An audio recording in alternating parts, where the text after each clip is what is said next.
What's up, What's up, fight fans? I'm your host, Lexy. And Billy here. And it's time to take it to the ring.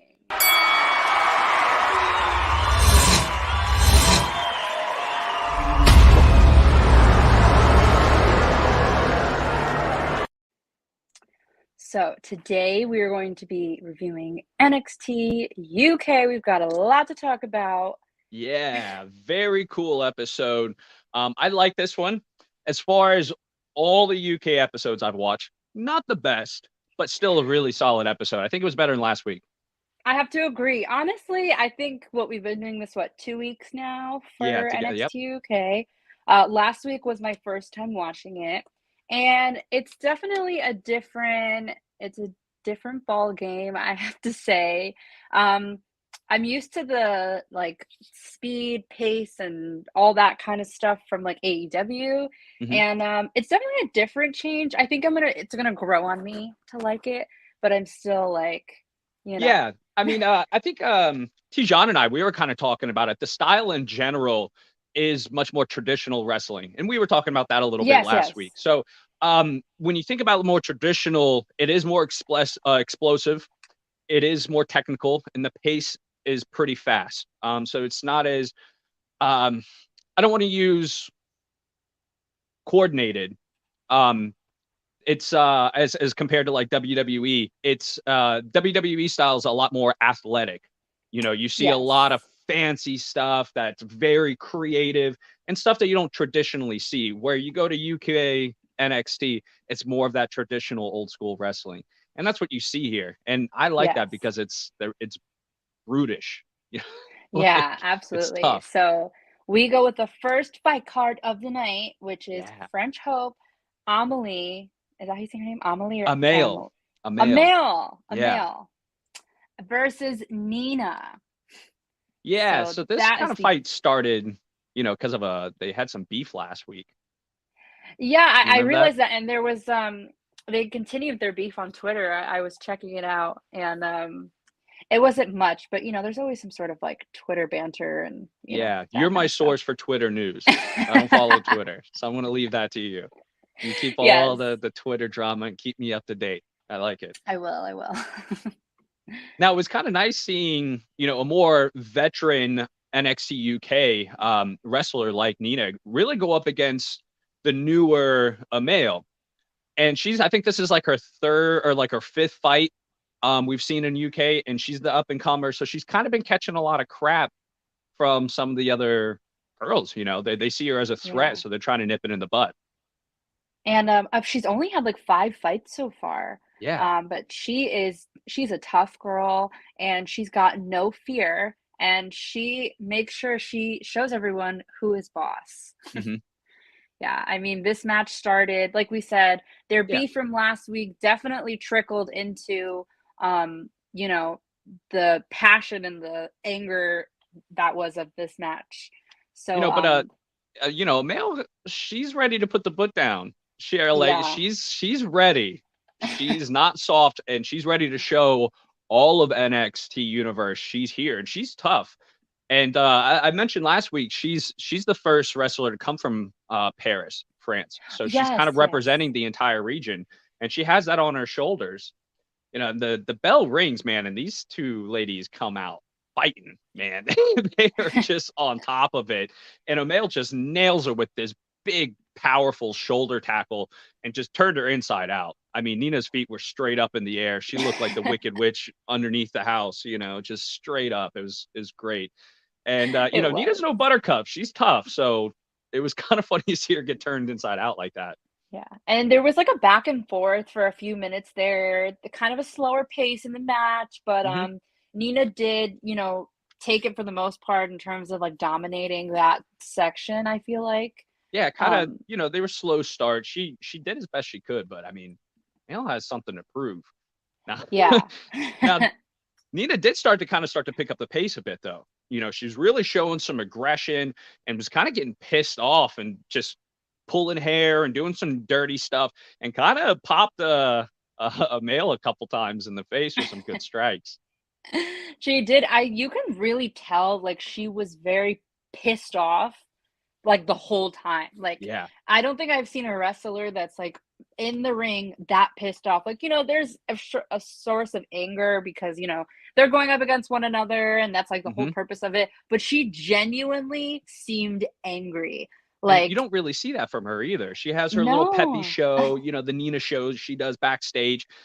So that was kind of different and I enjoyed it, you know. Yes.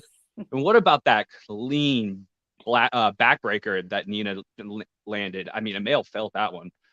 Yeah, and like she lands that, goes right into a cover, and we're like, okay, is this happening? But she kicks out of it in the two, like on the second count, and Amale is not going down easy. Yeah, she's definitely a tough girl, and she bounced back. And Nina gets another takedown, but can't quite lock it in to get that 3 count. Amale is just too fresh. She needs to be worn out a lot more before she's going to be able to stick that sort of cover. And it was kind of a half-ass cover, to be honest. I definitely agree. Absolutely.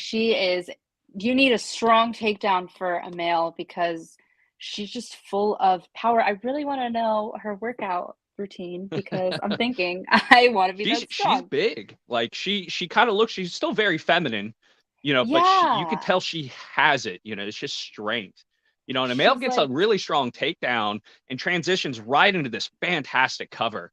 I mean, look at that. It was just locked it in. I saw that and I was like, this is done. I mean, Nina it was did not solid. stand a chance She sprawls out, puts all of her weight, wrist down, just textbook, great cover. It was awesome. I love seeing it. The second I saw her legs up and like her arms down on her, I was like, yeah, there's no way Nina's breaking out of that one. It's just not happening. That was done. Yeah. And there was actually a special Supernova session number 11. Yeah. Now normally this is like a dark segment, like I didn't realize that it was a dark segment. And so, that's like his little cheeky show that he does every now and then, and he has like guest wrestlers come on and pretty much picks fights. And he's the current Heritage Cup champion, so he's holding that trophy right now.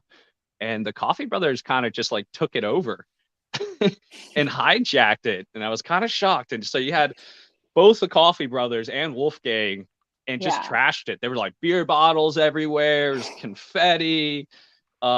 It was pretty bad, and you know they totally trashed the set. Like it was bad. I felt bad. He's had that set for like 2 years. Yeah, all I could think was that's going to cost a lot of money. Totally disrespectful, but they don't care. They're a bunch of brutes. Yeah, and then he calls out to like the Irish Ace, Jordan Devlin, and he is not happy about these shenanigans. No, they've kind of been picking on him for a while now.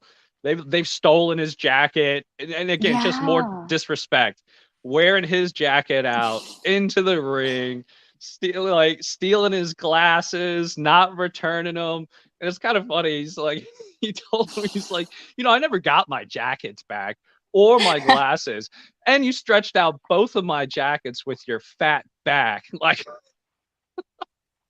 And Wolfgang, he pulls out the glasses and he puts them on like right in front of him. Was like, oh yeah, these glasses. It was too funny. I loved it. They were razzing him so hard, and he had this pissed off look on his face the whole time. Yes, that was hilarious. I actually kind of enjoyed that part because it reminded me of like, I know it's like a cool like backstage thing. They definitely do have some of the same elements, you know, like this backstage kind of fun added. Yeah, I don't mind. But I don't mind the side segments as long as they're funny. Like WWE does the same thing. Like the Happy Corbin stuff can be pretty funny. Like them razzing Drew McIntyre. Like it can be pretty funny. The Sami Zayn stuff's pretty funny. As long as it's entertaining, I don't mind. It's the silly drama, picking a fight for no reason or jumping a guy. You want to fight them, fight them. Don't jump them. That's how I feel. I used to love when I was watching WWE NXT 2.0. It was what's his name? Matt Riddle. He would always do these like fun little things in the like backstage, and they like went downtown one day, and they were like literally filmed part of the backstage like downtown, and they're on the scooters that they have downtown, And it was so funny. I'm like, oh my God, I like know exactly where they are because they filmed it here. So Riddle's funny. He's entertaining. His stuff that he's doing with Alpha Academy over on WWE is pretty funny. I think MSK in NXT was like their or his pupils, or his team that he's training or something like that. Yeah, they sure were. And now back to this, we have Dar and his manager show up. They're pissed. Now at this point, like I couldn't really understand fully what they were saying because his accent is very strong and a little bit difficult to understand. Yeah, and especially when they're angry. Yeah, don't feel bad. I didn't catch any of it. It was so tough. And they were using like slangs I've never heard before. Yeah. And they were just going back and forth and talking over each other. I had no idea what they were saying. I'm not good with that accent. No, I'm not. But I know that somebody who was watching us like from Kick-Ass and Coffee this morning was from John, the UK. Right? Yeah. Hopefully he jumps on, John. Yeah, John, if you're on here, please inform us on some slang that we don't know because I feel like very out of the loop. Like I felt like they were speaking another language. But Dar was just generally, he was pissed off. I mean, that's his set. He feels extremely disrespected. Yeah. He wanted to like call the police and stuff. And they're like, whoa, that's a bad idea. We do a lot of backstage betting over here, so we don't want any of that. Yeah. But like Dar goes to grab the Heritage Cup and it's his cup, and as he goes to grab it, Coffee kind of puts his hand on it and kind of gives him this dirty look. And he's like, no, you're not taking that. And it was a clear sign that, he's coming for that cup. Yeah, that was at this point. I was like, see that serious face? He's like, oh yeah, no. Look at that. He's got a tomato face. That's how pissed he got. Like his blood pressure instantly shot up. He's like, no. Yeah. If he has an Apple Watch, that thing must be like bing, bing, bing, bing, bing, bing, bing. All right. And then backstage, we see Mastiff and Stars talking about last week and Mastiff not tagging out. Yeah. Now, Stars tells him, he's like, I want a jacket like yours. The Mastiff is like, listen, you're going to have to earn that. Like, that's not handed to you. And he tells him, stay out of my stuff. But Stars kind of explains it to him. He's like, I just really want to be the best. And can you show me? And they kind of do like this hand over the shoulder and walk off. So I think a little bit of a tease of what's to come. And maybe we'll see Stars in that matching jacket, But I mean, honestly, I think Mastiff dropped the ball in that match. So if anybody has anything to make up, it's him. Yeah. And all right, for our next fight card of the night, we get to see Saxton Huxley, and he is going against A-Kid. Now this one was also it was a brutal kind of beat down that went on. Like Saxton is a freaking savage, man. Like he is a pure and total savage. And I mean, A-Kid is like also very skilled, and he knows like he's very, I would say his style was what's the best way to explain it? All right, he's a technicianist. He really knows how to kind of slow the match down and make it go his way. Exactly. Kind of like jiu-jitsu, but very much more grappling. One of his favorite things to do is just like lock up in that Roman knuckle lock and then just switch up and scoop from behind and try to suplex. But Saxon's too big for that nonsense. And for like the last couple weeks, we've kind of seen backstage, and you usually don't see this with a lot of wrestlers. A-Kid has kind of taken Saxon underneath his arm and tried to teach him to be less of this brute, this savage. Yeah. And it's kind of they've been funny segments, where it's him trying to learn how to eat, like fork on the side, stuff like that. Kind of silly, but really in this match, you got to see what they were really doing as far as his technique.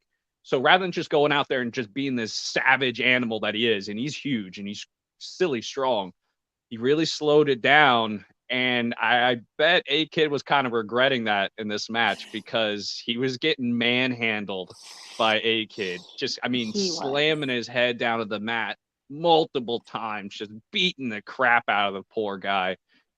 and then usually you'd see him go nuts and run all over the ring. He didn't. He slowed down and kind of picked him back up and threw him. So it was still very brutish, but a little bit more well thought out. And it was a fun match. This was actually my favorite for the night. It was very fun. It was very high energy, high pace. I love those kinds of matches. And it was the kind of match, see, I love when it's high pace, but I don't want like when it's so high pace and so fast that I have to keep going back. And I'm like, wait, I missed that. Yeah. Like this was like, it was a really good match where you could watch and it was like easy to follow along, but there was still suspense, you know, like it was still we got to see some really cool stuff in this one. Well, the last match was exactly like that. There was just so much going on. It was very hard to follow. Exactly. So this one was a little bit more slowed down. And gosh, the only thing that saved A-Kid from that massive beating, just like when you get in a slam, he came up and just nailed him right in the nuts. Like, runs away. Now we see a very different Saxton. He's very controlled, but A-Kid is like, yeah, like you said, he's like, oh shoot, I'm kind of regretting that training backstage. And then we get a huge, I mean, ginormous backbreaker to A-Kid, and he is just getting worked on. I'm like, oh boy, he doesn't stand a chance. This is not going to end well. No, you know, and he pretty much continues that. I mean, he's getting thrown all over the corner. He'd get 1 or 2 kicks or something like that in, and then Saxton would just overwhelm him. But A-Kid finally gets his opening and almost sets up like this great abdominal stretch or like standing octopus, one of the two. It could have been a modified of the other. I'm not 100%. But, you know, Saxton was just too strong, and he was able to get out of that and then slip into another big backbreaker. And just A-Kid, that was his chance, and he just could not catch a break. The guy was just too strong. We saw that another time. He was trying to lock in an arm bar, and the guy just like closed in, and he couldn't do anything. He was too strong. Absolutely. And then but next we end up seeing A-Kid. He's got a second win, even though we've got all this that just happened. But he goes flying out of the ring to take Saxton down. And then we see this super huge, like, flying kick of some sort. I don't even know what to call it. Oh my God. It was so bad. You heard the thump and that big guy went down. Yeah. This definitely was the most entertaining match of the night for sure. Yeah. You know, and then A-Kid, he's known for high flying. He really didn't get to do a whole lot in this one. Saxton was keeping him on the mat, but he finishes it up with that round the world spinning DDT that he does, going from one rope to the other, and then just nailed it. It was a great finish. Even that big monster couldn't take it, and it was just performed beautifully. And even though Saxton has the size advantage, like A-Kid's strong. And when he got that technical move, he used all of that inertia and all of that weight to his advantage, and he took the win. Great finish. It was a great finish, and it was awesome. After the match, we end up seeing A-Kid, and he's like keeping Saxton calm and controlled, and I thought that was kind of cool. He was doing a great job, because usually at this point, if he loses, like, he's going nuts. Like, the ref's getting punched, like chairs are coming out. Whole army of wrestlers and refs come out, and it's like they kind of shook hands after, and it was kind of cool. So hopefully this is a big change, and the change that Saxton needs to really focus and allow him to be a better wrestler, because he has the strength. Good God. He sure does. And then, oh boy, let's talk about this backstage mayhem. Now, we see the Coffees and Wolfgang are very clearly intoxicated. Yeah. And I can't understand a word they're saying. I don't know if it's the accent. I don't know if it's the alcohol. I really have no idea. But yeah, you could kind of see that they're all like sweaty there. Yeah, they were toasted. They were slurring the words even more than the normal accent. Eyes were like which I thought was funny. They were kind of celebrating just being, I guess, drunk assholes, which is what they do. That's what they're known for. It was funny, but like freaking Devlin, like he sneaks up from behind, hits Coffee with a chair, and he takes his glasses back, and I'm like, man, this is just... Yeah, you can kind of see his little head right over the shoulder there. He just sneaks up, plows him. Well, he puts them on, and he's like, oh, you stretched them out, fat head. Yeah.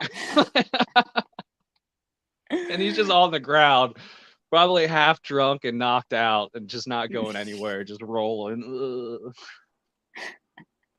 And next up, so Teoman, is that how you say his name? Teoman, yep. Teoman is out next with Dempsey and Raja, and he's back fighting with Nathan Frazer. Now, this match is after Diff Amelia ended up jumping Frazer in the parking lot. So they square off, and they're not wasting any time for this match today. Yeah, this really was. This beef's kind of been building up, and this really is kind of like we were talking about, a very technical fight. You see a lot of grappling, but Frazer really keeps the pace, keeping it slow, kind of getting a real solid side headlock, keeping control, trying to slow down Teoman, and that's kind of his thing, keeping that pace real high and trying to keep the momentum going, which allows the ref to kind of be off center, and then you got his boys on the side ring, so they can pull all the shenanigans. So Frazer was really able to slow it down and keep control, which helped in his benefit throughout this entire match. You didn't see a whole lot of that stuff until the very end. But yeah, he did. He kept it very he definitely kept it very controlled, and he's like locking it in with that like solid side headlock. And then Teoman hits a neck breaker over the ropes. Like, oh, that looked painful. It sounded painful. Yeah, I mean, I tried to get a better shot of that, but he was just backwards and pulled him down right over the ropes. That's probably the best shot you could get. Oh my gosh, it was really bad, and he did it really fast too. I was kind of impressive. I felt for the guy. I mean, this is like we talked about. This was a really technical match, and both men are very skilled. They're very strong, which gives us a really great show of kind of grappling and counters, which can kind of be, I guess, boring if you really don't know what you're watching. But I like that sort of stuff. And these guys were very well matched, and they did a great job kind of matching each other. I enjoyed it. Yeah, it's a nice change of pace from, the glitz and glams of, that's what I call it, of AEW and WWE. Yeah. It's not bad. I love the glitz and glams. I love to see it, but it's a nice little change of pace. And Frazer ends up dodging Teoman twice. Yeah. And sending him into the post outside of the ring, and then Frazer lands a great moonsault on the landing. It was epic. Yeah, it was so smooth too. Very impressive. I love seeing stuff like that. Yeah. And then Teoman, he ended up coming back with like tying up Frazer in the apron, Yes. And just kind of, really tied him up and kept him there for a little bit. And Frazer was almost counted out and during all of this. Like, and Teoman was able to kind of pick up the pace after that. And Frazer was kind of slowing down after that. Yeah, and then Raj and Dempsey like distract the ref, and they're giving Teoman like a chance to fight dirty at this point, and which is his specialty. But Frazer went for a splash but missed and tried like this front flip out of it, but he ends up hurting his neck in all of this. Yeah, not a smart move. It did him more harm than good. And right after, Teoman nailed him from behind with a trust kick kind of move. And to his neck, though, from the top of the post. So think about how painful that had to have been. Like a drop kick kind of, man, it was pretty bad. I felt for him. Right after he kind of landed weird too, which is a dirty move. Like, come on, man, you don't need, I guess it's a fight, But, Frazer ends up getting a second win, and he comes back with like this perfect super kick, rocking Teoman, and then goes right into this swing blade, bounces off the ropes, comes in, swings around. So smooth, fast pace. I loved it. That was a really cool little combination and transition. Very impressive. It definitely was. And then we see Frazer, he flies out of the ring, and he's taken out the entire family, like literally everybody. He nailed that crossbody. It's all three of them, head to toe. Just splash, laid him out. It was fantastic. He's a force to be reckoned with. Seriously. Like, Frazer then takes a massive assault, like this moonsault, like, oh, not sure what happened there. Can you see me okay? Yeah, I can. Okay. It like went, my screen went black. Sorry. Yeah, they just turned up the pace and just beat the crap out of them. I mean, that big running forearm was insane. It was. It was just. It was crazy, and like the whole time, like ooh ah ah. That was me watching. It was a full on assault. It really was.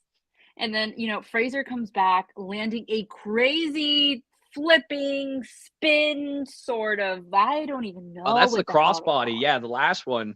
I tried to get a picture. It was, I don't even know what you would call it. I mean, I don't even know what you call that. It's like a corkscrew 450 crazy flip something. I don't know. Well, anyways, cool. That was his finishing move. That was what made him take that. You know, he got off the post, took that 3 count, and really just demanded his win. Yeah, it was very impressive. It was almost like Lucha-esque, you know. But also something you'd see in the Olympics and the gymnastic competition. It was pretty neat. But it got him the win. It did, and that's all that matters. All right, guys. So, as you know, here on Take It to the Ring, we love giving a fight card rating. So let's start it out with number 5, which is Fight Forever. And then we got 4, which is This Is Awesome. You got 3. You Still Got It. We've got 2, which is What? And then you got 1. Worst of all, boring. Don't even bother watching it. Check us out. We're going to be way more entertaining. So this was definitely a good episode. What would you give this one, Lex? So like I said, I don't give 5. Fives are hard. Like yesterday was different because that episode was amazing. Yeah. But I'm gonna say like a 3. Yeah, I concur 100%. This was good. It was they still got it. It was a good episode. Yeah, not the best episode. But still a very good one. Better than last week. So this one's definitely a much higher rated 3. Yeah, I definitely put that. My favorite match was definitely the A-Kid and Saxton match. That was great. And then also to kind of do with the fact that they're A-Kid's mentoring Saxton a bit, which I kind of like that. And they have such different styles that it makes both of them a better fighter when you see matches like that. Absolutely. And I really enjoyed the kind of drama with like Death Set. And I don't know, I thought it was that kind of drama backstage. It was more so like funny than anything, which is like we said, I enjoy that more. So yeah, I definitely did enjoy this episode more than last week's. And that's all we've got for you guys today. So be sure to check in on me and Billy. We will be up tomorrow again. Early morning, getting in that Rampage review for tonight. And that'll be epic. I don't know if there's any surprises for tonight, but I mean, expect the unexpected. It's supposed to be a good episode. I'm excited. AEW has not let us down the last few weeks. It's been a lot better than SmackDown and Raw, to be 100% honest. NXT has been outdoing them so far the last few weeks. But make sure if you like what you see here, just make sure you like, subscribe, and make sure you leave us some comments, guys. Let us know what you like, what you don't like, and check out our sweet merchandise. You know, until next time, it's Billy here. I'm Lexi. Don't stop believing. Bye, you guys. Have a good weekend. Bye.